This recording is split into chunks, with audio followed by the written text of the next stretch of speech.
Too fast, too furious. Oh, I'm too fast for y'all. Oh, you just came home from doing a bid. Tell me what you gon' do. Act a fool. Somebody broke in and cleaned out your crib. Hello. What's up, everybody?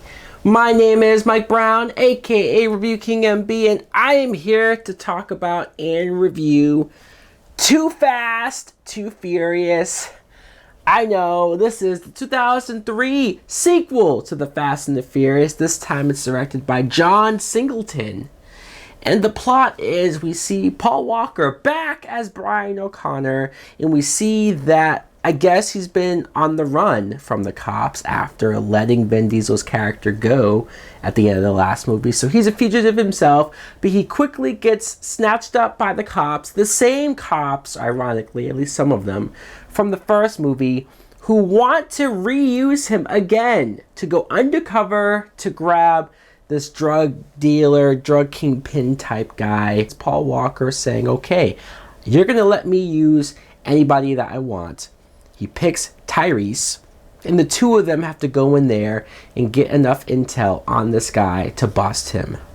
Now, what I think of Too Fast, Too Furious is, I remember seeing this when I was young and thinking, it's a fun, cool movie, but it's certainly not as good or even really close to being as good as that first Fast and Furious. Some people will say this movie sucks, just is terrible, yada yada. I'm not going to go that far though. Sure, plot-wise, it might not make a whole hell of a lot of sense why Paul Walker is on the run himself at the beginning of this movie. Especially, you could have just had him lie to the cops and say, hey, he got away, and just have him continue to be a cop. Maybe some people don't trust him. You could still do that. But have him have to prove himself again and go on this assignment. It's all weird and convoluted how he's been living out on his own as a street racer. There's even a video on this DVD that shows like what he's been doing these in between the first and second movie, and him street racing, collecting money and going from state to state, staying away from cops and on the run. It's like if you had to do a sequel, I just don't think that was the best way to go, because especially once the same cop from the first movie, who was on Paul Walker's ass continuously, just not trusting him and this and that. This time you're going to reuse him for almost the same thing and not expect him to maybe turn on you again? Okay, fine. We need to get to this plot, I guess. I will say that Tyrese, he's no Vin Diesel as far as the dynamic between the two characters and as far as the tension that was there in the first movie. But I do like his humor. I do. He brings a lot of life, much needed life, into this film as far as just keeping it going, keeping it fresh, and just keeping me laughing throughout most of the movie. I really like Tyrese, and this is the first movie where I know he did Baby Boy and all that stuff, and people probably remember him the most for that, but I really looked at him here and thought, wow, he has presence on screen. Of course, since the Vin Diesel storyline and Jordana Brewster is nowhere to be found here, we have to have a love interest, right? So this time Paul Walker meets Eva Mendes, who is with the main drug guy that we're trying to bust. And you come to find out, what a surprise, she's also an agent. And she's been undercover for so long that she's in too deep. And of course, he falls for her and he's trying to help her out of it, trying to prove that she still can come back, still innocent. He can relate to her. And I'm not saying Eva Mendes is the best actress ever, but she certainly is hot.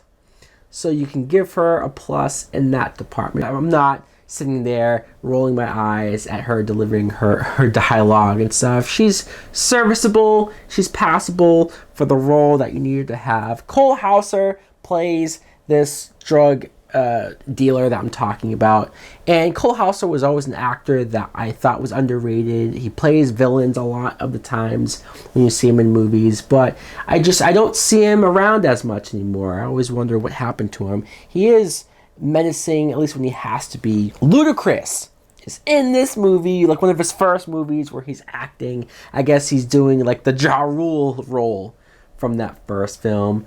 But Ludacris is 100 times better. I used to love when he had the afro, and just him basically facilitating these street races is always funny. Him throwing out the rules and whatnot. I don't know this actress's name.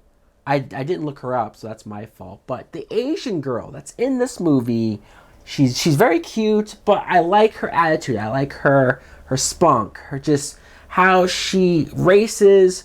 She has the pink car, and she's cool. She's tough. She's capable. And that's what I like about her. I remember seeing her in a couple movies in the mid-2000s, and then she too just disappeared. What happened to this girl? What's her name? Somebody please in the comments let me know. But I did like her. Also, the street racing. Say what you want to say about how maybe this plot is dumber, not as good, yada yada, and all of that could be very well true. But I just appreciate the street racing that is in this film. There are some really good street racing here, and I think it kept that part of that first movie and what this franchise maybe was supposed to be about, was the racing. But I do admit that this is also the first film where the action does go off the rails. At the end of the movie, where Tyrese and Paul Walker are in that car and they drive off the cliff and they do that big, huge dive onto the boat, you kind of go like, okay, that was so completely unbelievable. And I know if you go to 5 and 6 and 7, like the action, yes, it goes even higher than that. But from the first movie to this, you almost go, where did that action scene come from? Why is that in this movie?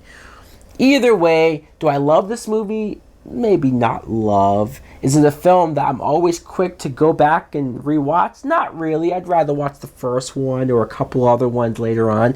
But it's still passable. It's still watchable. It's still serviceable. It's not a horrible piece of crap like some people might say it is. It's not bad. So guys, let me know in the comments below, what do you think of Too Fast, Too Furious? Do you like it? Do you love it? Or do you just think it sucks? It's okay if you do. Thanks for watching. Like, comment, subscribe. Later!